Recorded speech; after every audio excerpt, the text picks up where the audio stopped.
ये कहानी है पटना शहर के पास के एक गांव किशनगढ़ की। किशनगढ़ गांव में बंसीलाल और मुरारी नाम के दो पड़ोसी अगल बगल रहा करते थे। बंसीलाल एक व्यापारी था जिसकी कपड़ों की दुकान थी, लेकिन वो बहुत लालची और बेईमान था। अरे बंसी भैया, पिछले दिन हम तुम्हारा दुकान से एक तो धोती ले गए थे, याद है? अरे इतना किसको याद रहता है?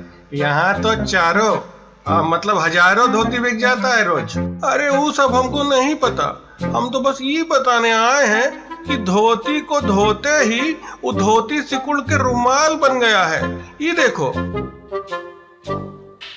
अरे भागो यहाँ से, ये हमारी दुकान का धोती नहीं है। अरे लेकिन वैकिन कुछ नहीं, चलो निकलो यहाँ से।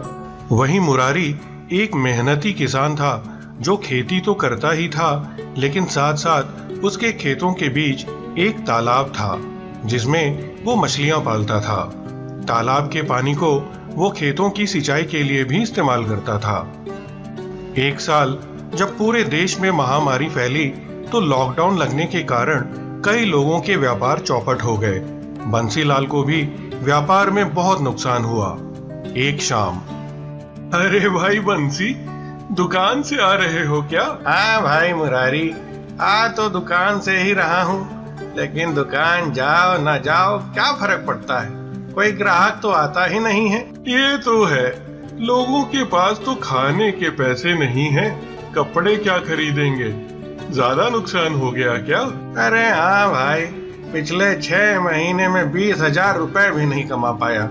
तुम कहो, तुम्हारी खेती के क्या हाल चाल है? अरे भगवान की कृपा से बारिश अच्छी हो गई तो इस साल 50,000 का फायदा हुआ है। बंसीलाल को ये बात अच्छी नहीं लगी कि एक किसान उससे ज्यादा पैसे कैसे कमा सकता है, और उस रात वो अपने नौकर के साथ चोरी से मुरारी के घर में घुसा और उसके सारे पैसे चोरी कर लिए। अगली सुबह, अरे कमला, वो पैसे नहीं मिल रहे, कहीं तुमने कहीं और तो नहीं रख दिए? पैसे? नहीं, मैंने तो उन्हें छुआ भी नहीं। बाबा, आज सुबह जब मैं उठी तो घर का दरवाजा खुला हुआ था। हे भगवान, पैसे कहीं चोरी तो नहीं हो गए? अब हम क्या करेंगे?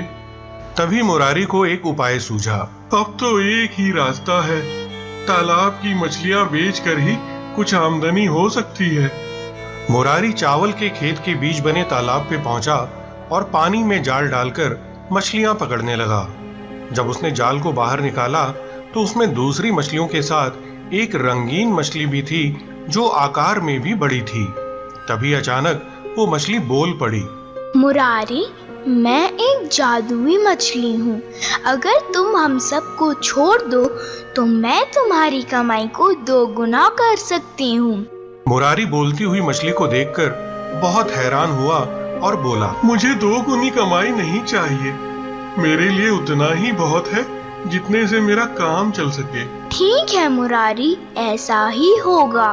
और मुरारी ने सभी मछलियों को वापस तालाब में छोड़ दिया।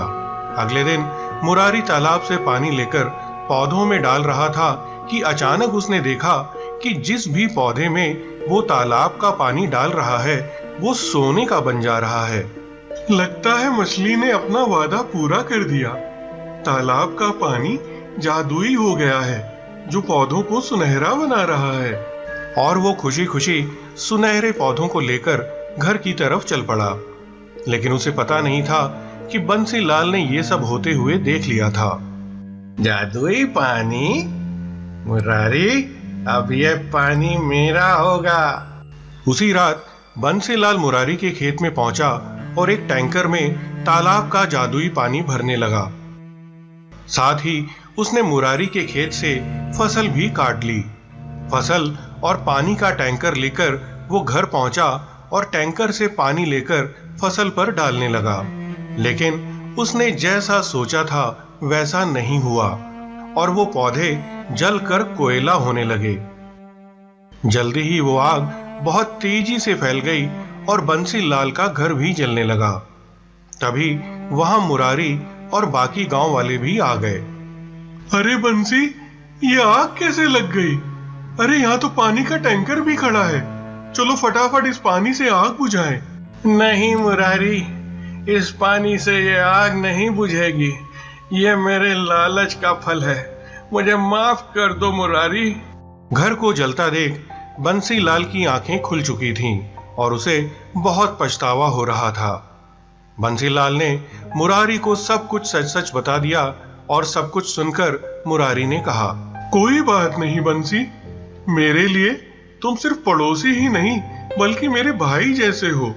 अब तुम्हारा ये घर मैं तुम्हारे साथ मिलकर बनाऊंगा और जब तक तुम्हारा व्यापार नहीं संभलता तब तक तुम्हारी मदद करूंगा। ये सुनते ही बंसीलाल की आंखें भर आईं और उसने मुरारी को गले से लगा लिया।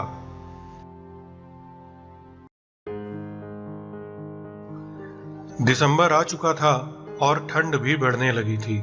इसी बीच एक रात, आय लंबू, ये जाड़ा कितना पड़ने लगा है भाई। हमारा तो सब हड्डियां कड़कड़ाने लगा है। अरे छोटू दादा, दिन भर मगरमच्छ का माफिक लेटे रहिएगा तो ठंडी तो लगबे न करेगा। बात तो तुम ठीक है कहते हो लंबू। ये ट्रैक्टर भी तो कितने दिन से ऐसा ही खड़ा है। चलो कल से सब किसान लोग का खेत में जुताई का काम शुरू करते हैं। आधा दिन तुम ट्रैक्टर चलाना और आधा दिन हम, और पैसा भी जो है ना तो आधा आधा बांट लेंगे। ये हुआ ना बात छोटू दादा।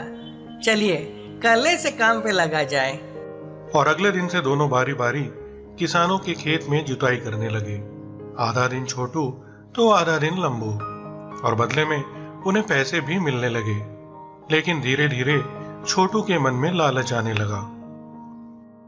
का लंबू, चला भाई, हमारा ड्यूटी तो खत्म हुआ, अब तुम्हारा बारी है। हाँ छोटू दादा, और बताइए आज कितना कमाई हुआ? कमाई?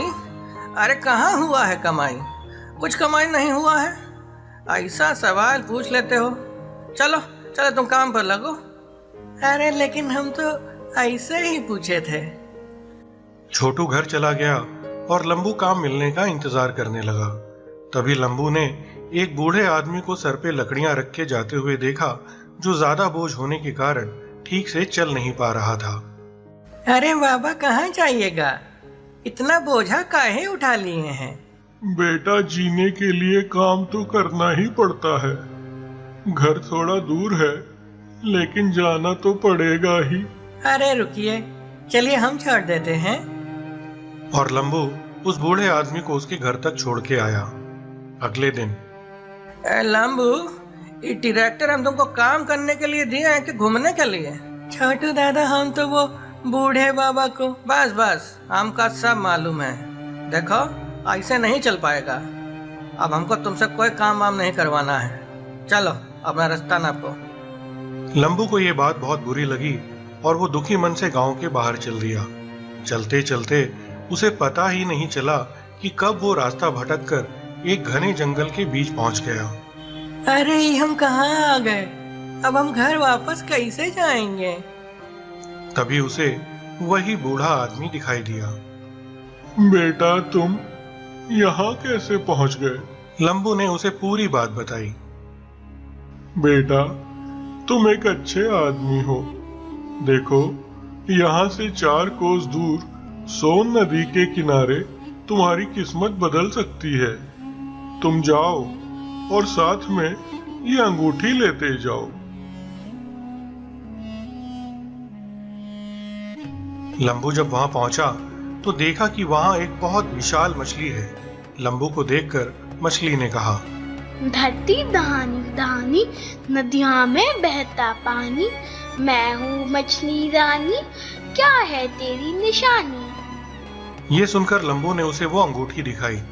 अंगूठी देखते ही वो मछली एक विशाल मछली घर में बदल गई। लंबू जब उस मछली घर के अंदर पहुंचा तो उसे एक जलपरी मिली, जिसने उसे खूब सारा सोने का खजाना दिया और जादू से उसे गांव में उसके घर वापस पहुंचा दिया। कुछ दिन बाद जब छोटू ने लंबू को एक लंबी सी कार में घूमते हुए देखा तो उसे रोक के पूछा, अरे लंबू, हाँ छोटू दादा, अरे इतना पैसा कहाँ से ले आए भाई? लंबू ने उसे सारी बात सच सच बता दी। अच्छा तो ये बात है। देखो हमका ना तो बुढ़ाऊ का जरूरत है और ना ही वो अंगूठी का। हम तो अपना लाठी लेके जाएंगे और पूरा खजाना लाएंगे। और फिर छोटू भी नदी किनारे उसी मछली के पास पहुंचा। धरती दहानी दहानी, नदियों में बहता पानी, मैं हूँ मछली रानी, क्या है तेरी निशानी। बदले में छोटू ने उसे अपनी लाठी दिखा दी। मछली फिर से विशाल मछली घर में बदल गई। लेकिन जब छोटू अंदर पहुंचा तो वहां उसे एक राक्षसी मिली, जिसने उसे सांप और बिच्छुओं के साथ जादू से उसके गांव वापस पहुंचा दिया। सांप और बिच्छू देखकर छोटू जोर से भागा और सब लोग बहुत जोर से हंसे। जान बचा तो लाखों पाया, लौट कर छोटू घर को आया।